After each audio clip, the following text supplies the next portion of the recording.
Hello everyone, welcome to my YouTube channel. My name is Evidence, and in today's video I am going to show you how to use Shapley box plot to explain black box algorithms. So basically, Shapley box plot is one technique for explaining your algorithms, and if you look at my previous videos, I showed you how to explain a random forest model, a linear regression model, gradient boosting model, ridge regression model, so forth and so on. But what I'm about to show you today is one technique for explaining black box algorithms. So with that being said, let's go ahead and get started with this project. So let's start by defining a function. It's easier to implement this if you put it inside a function. And I'm gonna provide X train, Y train. I'm gonna provide the test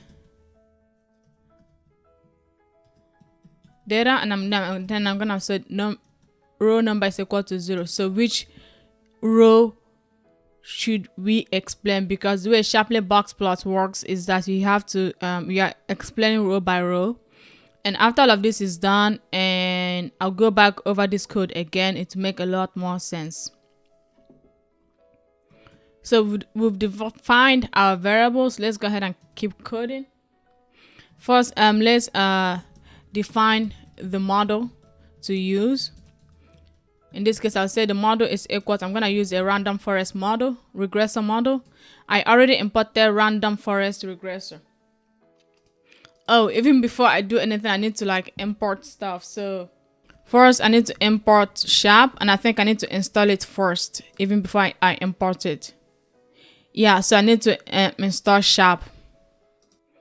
So to install Shapley, you use this line of code. I got excited and just started coding without giving the background. So make sure you install Shapley first before you start doing anything. And SHAP stands for Shapley Additive Explanation, and it's a unified approach to explain the output of any machine learning model. So make sure you have it installed in whatever environment you're working with, whether you're working with Jupyter Lab or Jupyter Notebook. Make sure you have it installed in Anaconda. And if you're working in VS Code, make sure you have it installed in whatever environment you're working with. And basically this right here, this exclamation mark says to do a shell command in a notebook. So I'll go ahead and install Shap. So Shap has been installed. Now we can import Shap. All right. So, and here I also did earlier in this notebook, I did from sklearn.ensemble import random forest regressor. So I already have random forest regressor imported earlier, which is why I'm able to instantiate it here. So let's just go ahead and use the default parameters for random forest regressor. And in this case, we'll just put random states. Random states just make sure that every time we run this notebook, we get the same results. Now we've defined our model. Let's go ahead and fit our model. So we are going to do model.fit. We want to fit our X train, and then we want to fit our Y train. Whatever we provide here as our X train and Y train, we want to fit it here. Prediction using model. And we are going to call it pred is equal to model.predict. We want to predict whatever we provide as our S test. So whatever we provide here as our S test, that's what we want to predict. And you don't have to use a random forest regressor. Like this goes for any model that you want to work with. You basically follow the same process. If you're working with a ridge regression model, make sure you scale it before you implement it, stuff like that. So now let's go ahead and define what row to apply Shap to. What row of data to explain. Basically, that's what we are trying to say here. So you're gonna say row is equal to stest.ilog row number. So basically what I'm saying here is that I want you to look at the stest data frame and locate the row number identified, and I put the default row number to 0.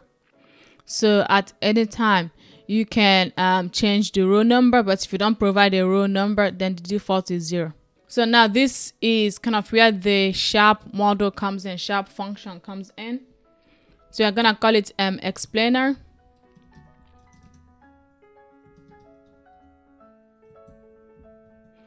So when you do that, you see different options of things you could do. And in this case, what I want is a tree explainer. So I can just do tree explainer because random forest regressor is a tree-based model. So basically the explainer you will use is dependent on the type of model you're working with here. And what I want to explain is my model, which is this. Then the next thing is to get the sharp values.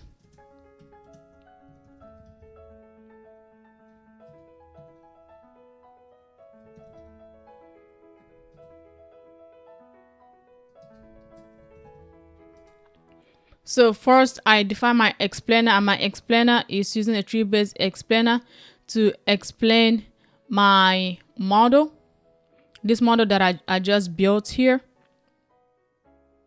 All right, and then after you do the explanation, you want to get the sharp values from this explainer. Okay, and you want to get the sharp values for a particular row, and the row is defined right here. I hope this is kind of like making sense. In Google Colab, you can just hover over it and then you get this right here, and you can click on view source and you'll be able to get more information about the function you're working with. So let's go ahead and get our future names from data frame. So we're gonna say our future names.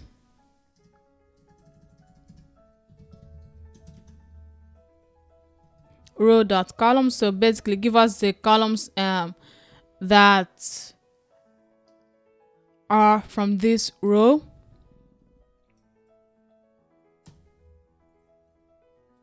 And then we're gonna get the future values. Row.values at, so basically give us the values associated with this row.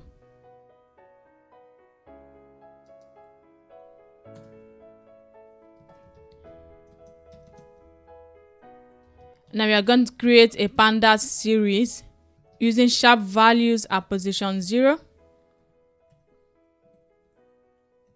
and create a zip between the names and the values.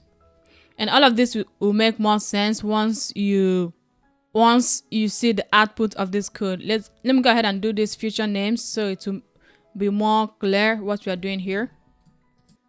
So the next step is visualizing the result of the sharp values. And to do that, we do something called sharp.init JS, init JavaScript. And then this is what we want to return. We want to return sharp.foxplot. And we want to say our base value is equal to explainer dot expected value.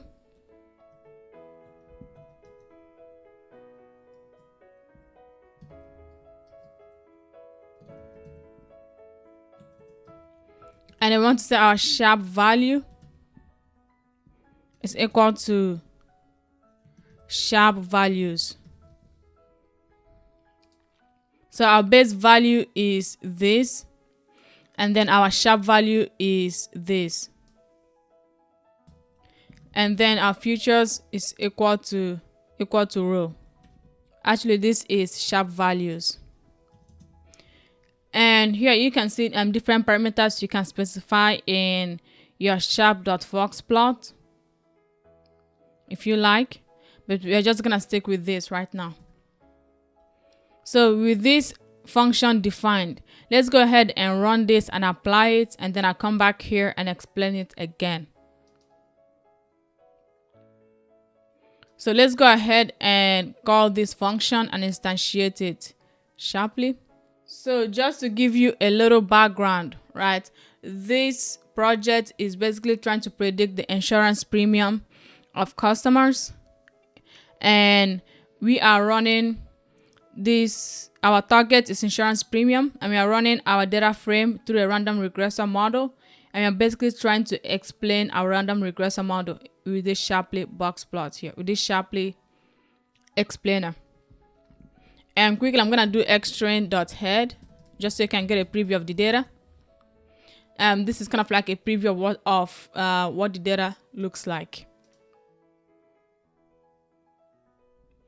So let's go ahead and instantiate this, and let's run our Shapley through row 0 of our test data.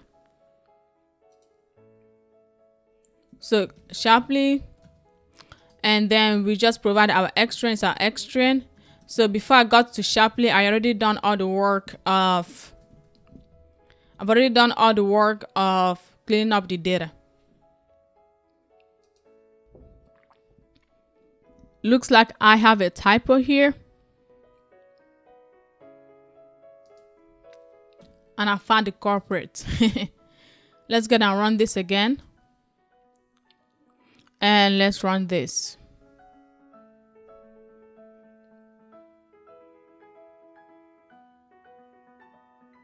All right, so we have our Shapley plot here, and this is so cool. This is one of the reasons why I love Shapley box plot.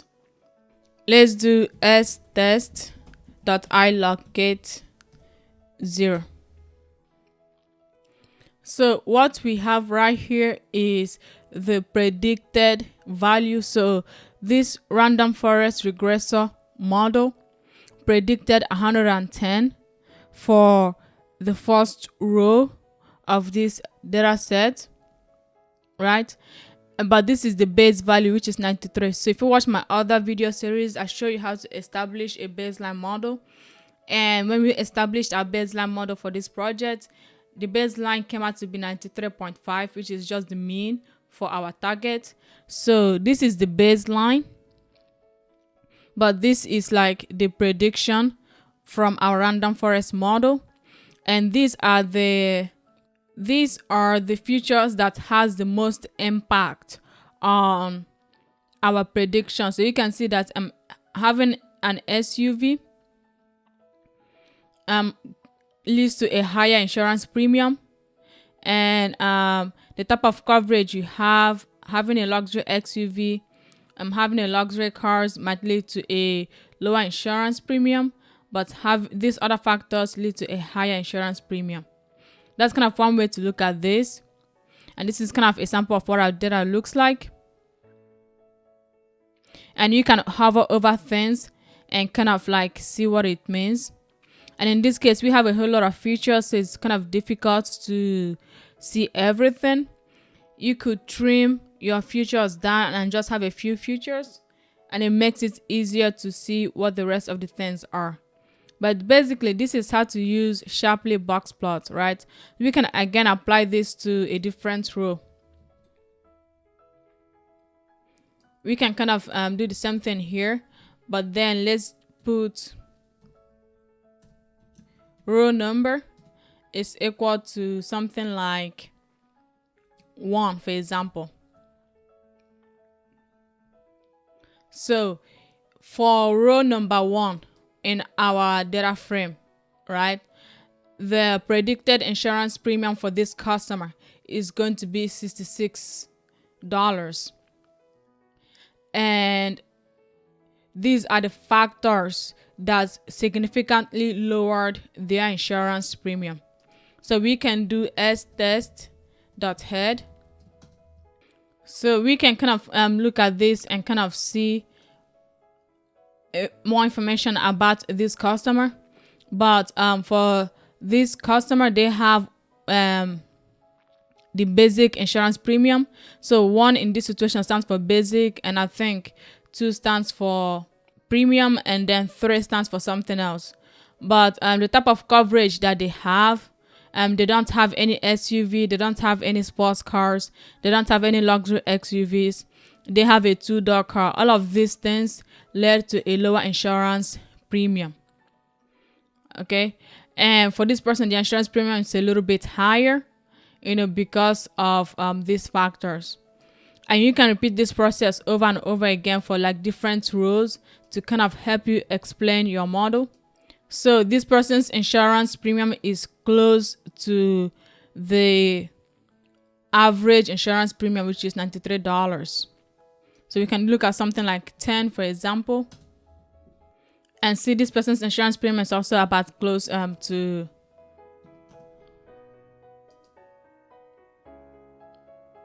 the middle. All right, so this person also has a really low insurance premium. These are the things that contribute to it. So using ytest.idxmax, I'm able to find the row that has the maximum value in my ytest. So I'm going to use this row here and kind of see who has which customer has the highest insurance premium and why. So this person's insurance premium is really high at $270. And these are the things that contributed to their high insurance premium. They have a luxury XUV. They have the highest coverage level, which I assume is comprehensive.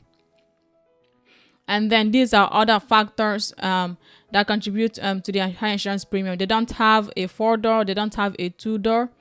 And based on the other models that I have explained in previous video, if you've been watching this series, you see that having a 4-door, a 2-door actually decreases your insurance premium. And then these are the things that led to a lower insurance premium. They don't have an SUV, and they don't have a sports car, but they have a luxury XUV, and that significantly increased the insurance premium. And they have the highest coverage level, which is comprehensive, and that significantly increased the insurance premium. So in a nutshell, that is how you would implement Shapley Box Plus to help you explain your model. And I'm gonna go over this code quickly again. First, you create your model, and then you do a prediction using your model. Then you identify which row you want to explain from your test data. You use explainer that's aligned with the type of model you have, and then you get the values from your explainer. Then you have your rows, the columns associated with your rows, and the values associated with those rows. And then you create a pandas series between the values in the rows and the future names and values. And then you use this right here to visualize the result. And it's much easier if you put all of this in a function. That's it for this video. If you like it, please give it a thumbs up and subscribe to the channel. If you didn't like it, please give it a double thumbs down and still subscribe to the channel. You can find me online at evidencen.com. This is my primary website where I create data science blogs, and as time goes by, I'm going to add more and more stuff, so be sure to check this out. And once you are here, you can go here to my free data science resources to get access to this notebook. So to get access to this notebook and any other resource that I use in my videos or blog posts, you can come to machinelearningeducation.com/free. And I create a lot of blog posts. I also create a lot of YouTube videos, and I just find it more easy and straightforward to take all my notebooks and all my resources and put it under one platform. And sometimes I release videos inside this platform long before I make it available on YouTube. So go to machinelearningeducation.com/free. Or if you just go here to the main website, machinelearningeducation.com, you can also click here on free data science resources and be able to get to this page where you can get access to my free data science resources. That's it for this video. Thank you for watching, and I'll talk to you on the next video. Bye.